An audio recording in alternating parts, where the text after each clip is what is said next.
Hindi pa po guilty si Pastor Apollo Sikibuloy. Wala pong korte na nagsasabi na guilty po siya sa human trafficking. We are just waiting that justice will really be served, no? That if a fair decision, judgment will be given to Pastor Apollo Sikibuloy.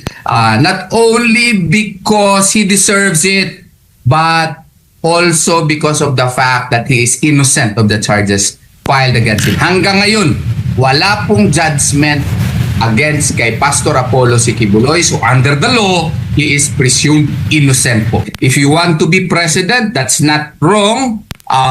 That's not a mistake. That's not a crime. But please do not do it at the expense of my client. Attorney Torion po, nagsalita na po guys, no? Niresbakan niya po si Hontivirus, tsaka itong si Sendanya, at tsaka si Delima guys. Dahil po sa mga pinagsasabi nila kay Pastor Kibuloy, no? Sabi nga ni Attorney Torion, Pastor Kibuloy is not guilty. Hindi pa siya guilty.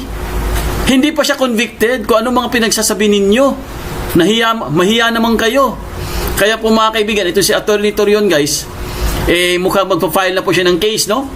Lalo na po ito kay Sendanya. Ano pa pangalan? Sendanya ba yun? Basta yung congressman na ngiwi daw. Kasi po kung anong mga pinagsasabi nila kay Pastor Kibuloy na hindi pa naman siya convicted. Wala pa naman napatunayan. Hindi pa naman din nailabas po ang totoong conviction patungkol po sa kanyang mga paratang guys. Itong si Pastor Kibuloy, di ba? Wala pa naman eh. Ibig sabihin, ang tao po hanggat hindi po napatunayan ay presume yan eh. Presume innocent until proven otherwise. Di ba? Yun po yung rules natin eh. Pero bakit itong mga to? Senador ba naman mga kaibigan? At isa pa itong congressman. Kung anong mga pinagsasabi nila. Diba? Kawawa naman po si Pastor Kibuloy. Ang nangyayari po guys, trial by publicity. Kaya mamaya pag-usapan po natin ito para mapatunayan po ni Attorney Torion na nagkamali po kayo. At malamang sa malamang, mananagot po kayo. Kasi subjudice yan eh. Diba? Meron po tayong tinatawag na subjudice rule na hindi mo pwedeng pag-usapan ang isang kaso na hindi pa tapos. Ongoing pa ang case. Pero itong mga to, ang hilig kasi mag-bend the law mga kaibigan. Lalo na po itong si Virus guys. Naalaala nyo mga kaibigan? May nagsalita po na isang alias Rene na binayaran lang pala ni Virus yun ng 1 milyon at binahay pa sila mga kaibigan. Di ba? Naalaala nyo yun? Pero anong nangyari guys? Anong nangyari doon sa investigasyon ni alias Rene? Sabi, gagawin daw nila sa Senado. Magkakaroon daw ng hearing patungkol kay alias Rene. Pero, wala eh. Hindi po nangyari. Bakit hindi nangyari? Wala na. Nakuha na po eh. Nag-iba na ng liderato. Si Gatchalian na. Ano naman si Attorney Torion? Hindi kasi pwedeng i-judge eh. Wala pa nga eh. Wala pa nga ang desisyon ng korte, di ba? Yan kasi palagi nilang ginagawa eh. Ginawa na nila yan kay Bantag. Ginawa nila kay Teves. Kay Pastor. Ginawa nila kay Duterte. Kahit nga si BP Sara eh. Kung ano ang mga sinasabi nila, hindi pa nga napatunayan na meron siyang kinuhang pera or binulsa. Pero kung ano ng mga sinasabi nila sa kanilang mga page, kung ano mga sinasabi nila sa press con nila, di ba? Napakasama talaga nila, no? Grabe. Kasi tayo hindi naman tayo ganun eh. Di ba? May iba siguro sa atin na talagang hard hitter din, pero ako hindi naman ako basta kailangan meron lang akong makitang visual talaga na confirm na balita, saka lang ako magsasalita.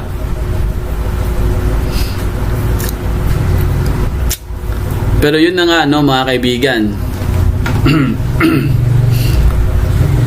Katulad dito, isa pa to, kahanay din to ni Delima eh. Ito Dabarkads to ni Delima, Dabarkads.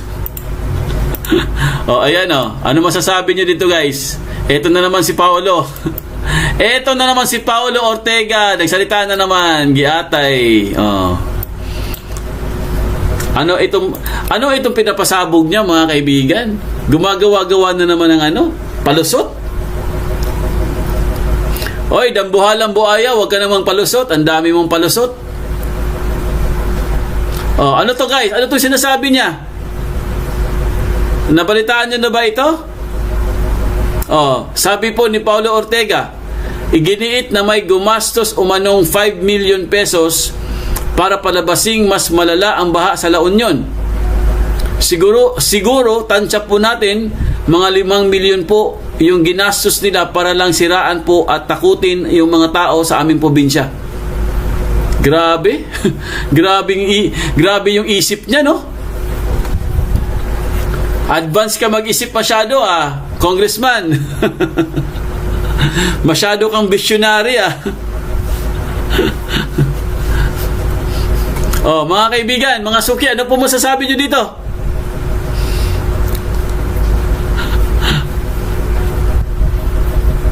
Ayan, inakusahan ni La Union Representative Paulo Ortega ang isang hindi niya pinangalan ng grupo ng paggastos umano ng 5 million pesos para palakihin sa social media ang lawak ng pagbaha sa lalawigan. Siguro, tansya po natin mga 5 milyon po yung ginastos nila para lang siraan at takutin yung mga tao sa aming probinsya. Ayon sa mambabatas, bahagi ito ng coordinated attacks na gumagamit umano ng splice na larawan at video. Iginiit niyang ilan sa mga ipinakitang binahang lugar ay malalaking ilog lamang at hindi mga komunidad. Hindi po yun mga communities. Ilog po yun na malakas po yung flow, paliwanag niya. Gayunman, hindi inilahad ni Ortega ang batayan sa kanyang 5 million pesos na tansya niya o kung sino ang umano'y nasa likod ng kampanya. Nauna namang kinumpirma ng pamahalaang panlalawigan na tinamaan ng flash flood ang ilang lugar sa La Union. So mga kaibigan, gumagawa po siya ng palusot, guys. Sabi ni Adele, gigabaan ka na, oy. Para Aragones, nako, wag tayong maniwala dyan sa bonjing na yan. Bita Galban, good night. At Ellen Goles, happy blessed weekend. Enjoy, God bless always, love ya. Beverly, si Ortega pala ang tinatawag na balbas sarado. Si Marietta Villanueva, nek mo Ortega. Oo, nek talaga niya. Ang dami nilang palusot, no? Huli na nga sila, guys. Bistado na nga sila, lulusot pa. Talaga naman, no? Kapal na talaga ng mga mukha.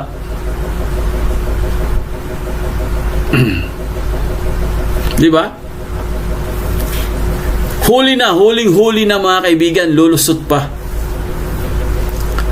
Hazel Aquino, Salbabida, kailangan dyan kila Ortega. Sabi daw niya, hindi daw totoo yun. Ilog daw yung ang pinapakita daw sa social media ay isang malaking ilog. Hindi daw totoo yun. Hindi daw totoong baha yun. Sa ilog daw yun. Anong ilog? May bubong? Paano naging ilog? May mga kotse? May mga bubong? Ilog ba yan? Ha? Congressman, magising ka naman sa katotohanan. Ayan lakihan natin. Anong tawag mo dyan, Congressman? Ilog ba yan? May mga kotse? May mga bahay? Diyos ko po. Huwag ka na magpalusot, oy. Ayusin mo yung bayan mo. Imbis na magpalusot ka dyan, magsinungaling ka, ayusin mo. Ilog daw. Paano nag-iilog Ibig sabihin yung ilog nyo may kotse?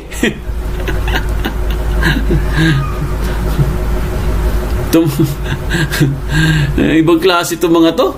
Di mo maintindihan Di ba bakit kailangan pa niyang sabihin na meron daw nagbabayad na 5 million para siraan daw yung lugar? Para siraan yung lugar mo, magbabayad talaga ng 5 million? Diyos ko Lord. Kahit hindi magbayad yan, nakikita sa mga mata ng mga spectators, ng mga biktima ng baha. Sila mismo ang nagsabi na binaha sila. Di ba? Ang daming palusot. 5 million daw para siraan. Ay, Diyos ko Lord. Ewan ko sa'yo. Dami mong kasinungalingan. Aminin mo na lang kasi wala kayong nagawa kasi dyan dahil palpak ang flood control ninyo. Dahil binulsa nyo ang pera, malamang sa malamang, di umano, baka kinulimbat nyo ang pera, hindi natin alam. Kaya nawala yung mga flood control dyan, kaya yan, oh, binaha kayo. Kasi kayo ang may kasalanan yan. Hindi kasalanan ng taong bayan yan. Ikaw ang may kasalanan. Biktima ang taong bayan. Diba? Biktima sila. Biktima sila dahil mga kawatan kayo.